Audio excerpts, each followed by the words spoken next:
Warm welcome to all of you. I'm Meha Bhardwaj Alter, and this is Game On. And today we have somebody very special who's going to be joining us on Game On. Yes, we've got to begin with this. In a video that's now gone viral, an 11-year-old was asked about his personal ambition, and he said that he wants to become the youngest world chess champion. 7 years later, D Gukesh created history as he fulfilled his dream in what was an emotional moment for 1.4 billion Indians. All of 18, a shy and reserved Gukesh conquered the biggest prize in world chess. Years of hard work, unparalleled sacrifice, and unmatched determination finally yielded results. He beat Dinglerain to become the youngest world champion. How can we not begin our show today with the genius of D Gukesh? Hello and a very warm welcome to Game On. We will be joined by the legendary Viswanathan Anand on the show, but what a moment it was as Gukesh realized Dinglerain had blundered. The tears in his eyes and the shock in his father's expression were the biggest proof of how special this win was. Moments later, the embrace that followed, we have those visuals. In fact, they'll play those visuals now. Yes, moments later, the embrace that followed between the two was just an emotional culmination of what was a long journey. The journey to the top hasn't been easy and has involved sacrifices not only from Gukesh but also from his parents. Father Rajnikant had to quit his well-respected job as an ENT surgeon. His mother, a microbiologist, had to take up the mantle for the family. But on Thursday evening, 12th of December, everything was perfect in the world. Gukesh, when asked about the time he realized Ding had made that terrible move, he said, "This was probably the best moment in my life." Look at the happiness on his face and tears of joy. From the time I started playing chess, he said, I've been dreaming about this moment. I've been living this moment for more than 10 years.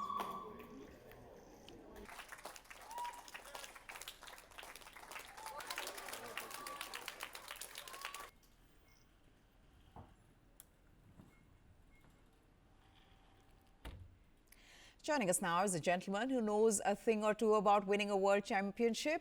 He has won 5 of them after all. Viswanathan Anand joins us here.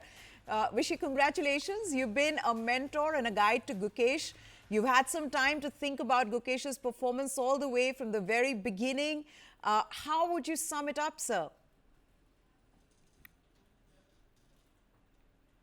It's just like his whole World Championship journey. It's got a magical feel to it.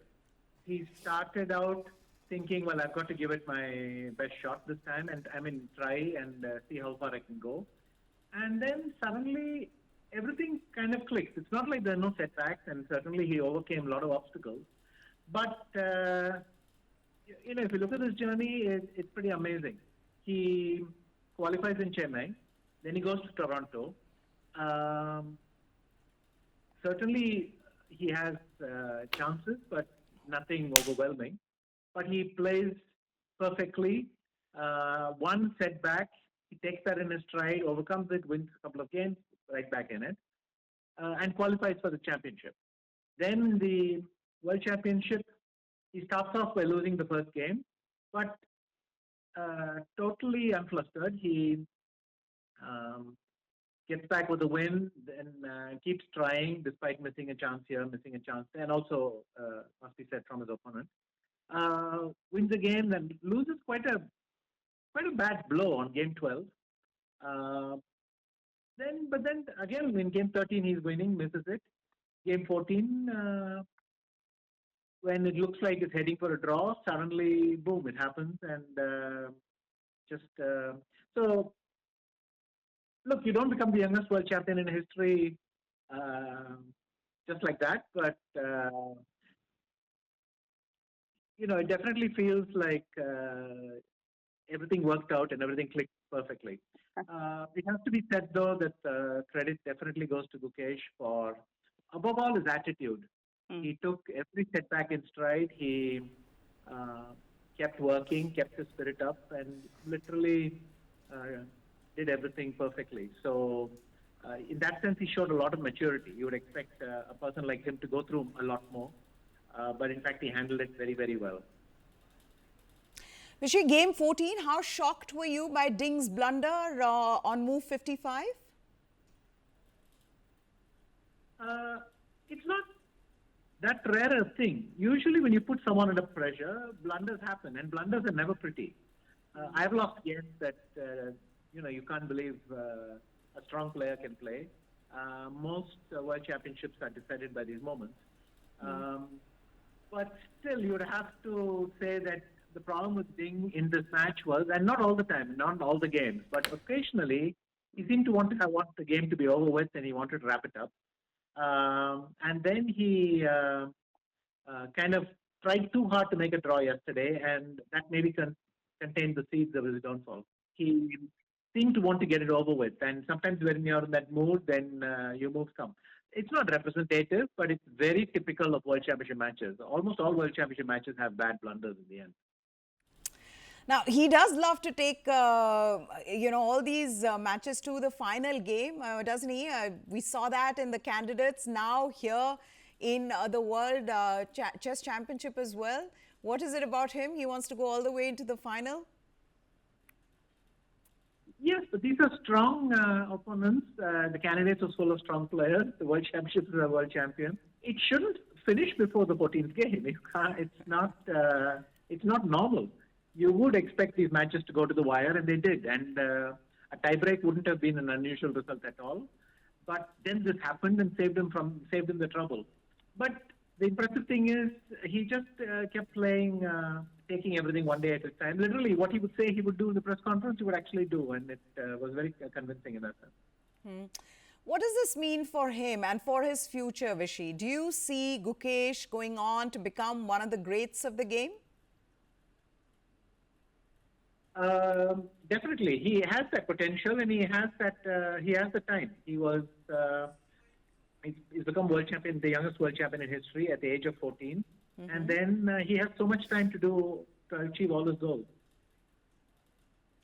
Okay, the rise, like you were just saying, has been absolutely phenomenal for Gukesh, from winning the Chennai Masters, going up in the FIDE rankings, winning the candidates, now the youngest world champion. I mean, he's already done what a very few achieve in a lifetime, and all at the age of 18. Look, I've had a chance to work with him quite closely. 4 years ago, I invited him to join my academy, the Vladimir Anand Chess Academy. He joined right away. And for 4 years, I've had a chance to interact with him. And even in the optimistic scenarios, I didn't predict that in 4 years he'd become world champion. I mean, just like a bullet. He's really the package. He plays well. He's very talented on his own. Then we felt that there are things he could improve. I won't give into every detail, but in 2 years back, he started to get invitations to top tournaments. And I told him that probably he needs a full-time second now. He could no longer work the old way because he's playing in a different set of events. I suggested my former trainer, Steve, who, by the way, still accompanied him yesterday and so on. And both of them, they clicked.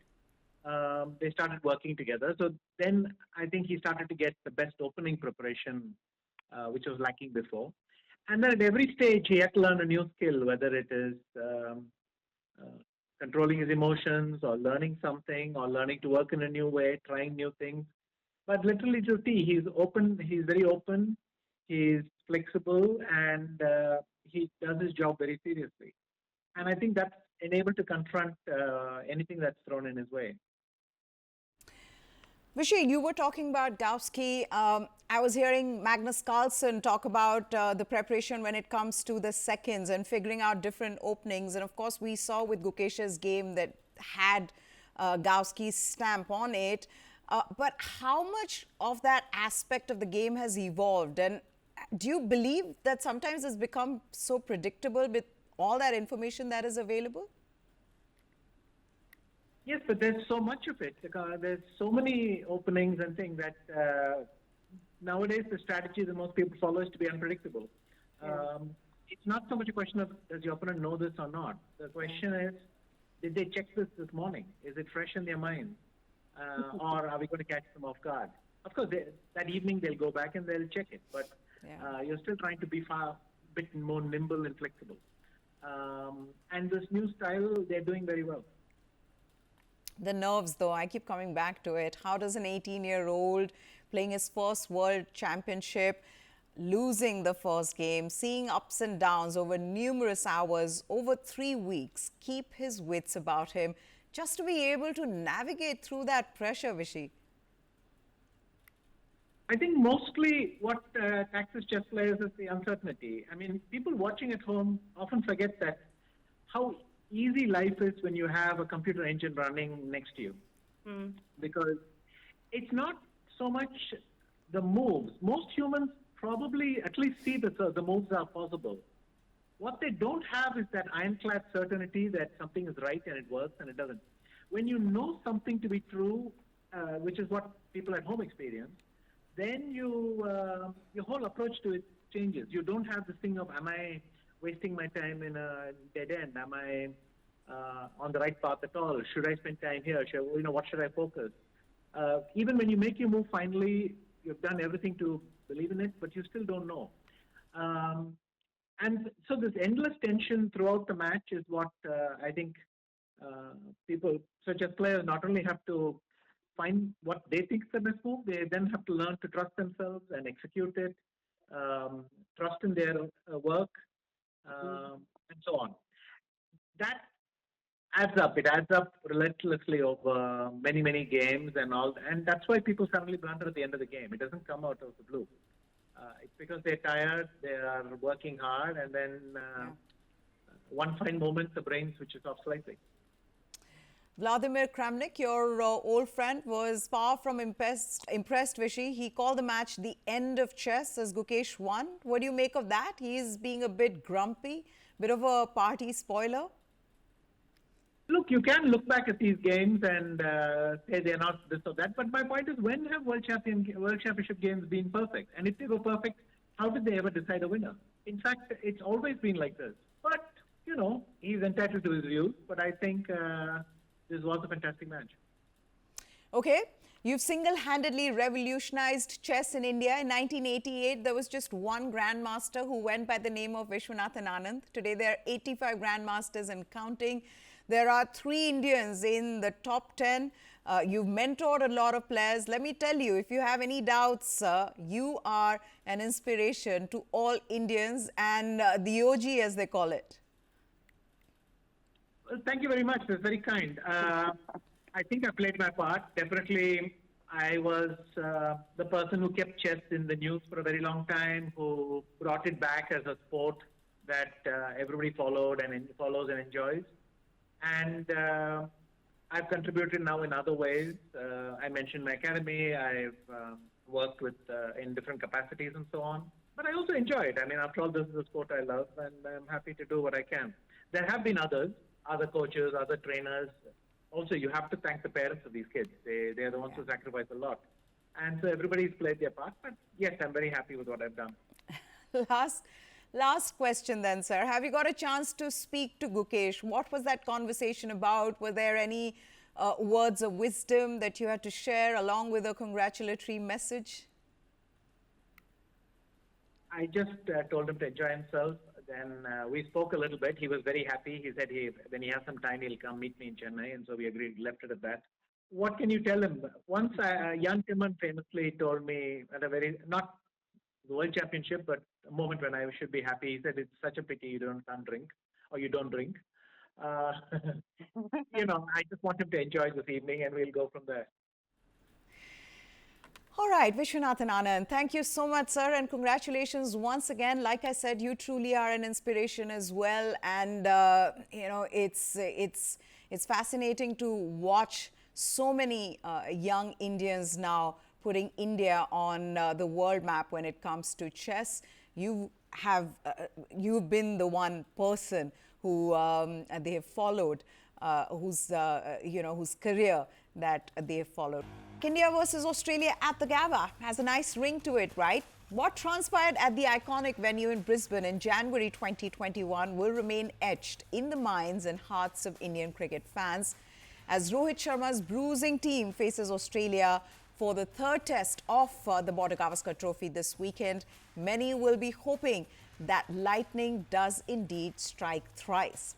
Nearly 4 years ago, India arrived at the Gabba facing the weight of history and needing something miraculous to win their second consecutive test series in Australia. India were forced to dip into their travelling reserves to form an 11, and yet on day 5, as the shadows began to lengthen, Ajinkya Rahane's band of merry men clinched an audacious victory. Fast forward to December 2024, and India are back in Brisbane in a tough spot.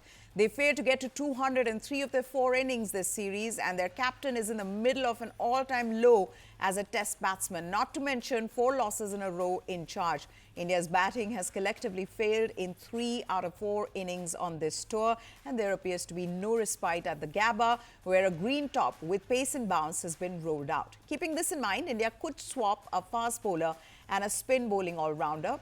Harshit Rana looked a different bowler with the pink ball in his hands as he struggled to hit the right areas. The alternatives, though, for India are Akashdeep, a skiddier type of pacer with a knack of troubling left-handers off the pitch, and the taller Prasidh Krishna. Ravichandran Ashwin's lack of impact in Adelaide could see him being replaced with fellow Tamil Nadu spinner Washington Sundar, unless India value Ravindra Jadeja's batting down the order more. Australia have 3 left-hand batters in their top 7, and thus an off-spinner makes more sense. For Australia, Josh Hazlewood, he has come back in place of Scott Boland, whose skipper Pat Cummins admitted was unlucky to lose his spot in the team after claiming 5 wickets in Adelaide. Shubman Gill admitted that the fall of wickets at the other end affected his game in the Adelaide Test, but expressed confidence that the Indian batting group would deliver a stronger first innings effort in what is now effectively a 3-match series. Adelaide Test, he said, and I quote, "We didn't do well, but the series is still 1-all. We will treat it as a 3-match test series, and if we win this one, we will have an advantage going into Melbourne and Sydney." As a batting group, we are looking to post a big total first up. That's been the key discussion, and every batter has his own game plan. Gill felt that that the Gabba script was a good one to bat on, and that India would fare much better in a traditional red ball test. He said, in a pink ball game, it is a little bit harder to gauge the seam from the hand of a bowler, especially when you are playing at night. We are a bit more used to playing with the red ball during the day than the dynamics of a pink ball test. We don't play as much. Conditions are a bit challenging, but there is a period between 30 and 35th over till the second new ball is taken. It becomes easier for batting. Gill also said that there is a certain sense of familiarity about the Australian attack, having faced the same guys for a number of years now. He said, "You've played against them enough," and their test side in last 5 to 6 years hasn't changed much, apart from a couple of changes here and there due to niggles. Both teams know which areas of each other we're going to target. We knew what would be the challenges of coming here, and so in these kind of series, there's a lot more about mental tactic than skills.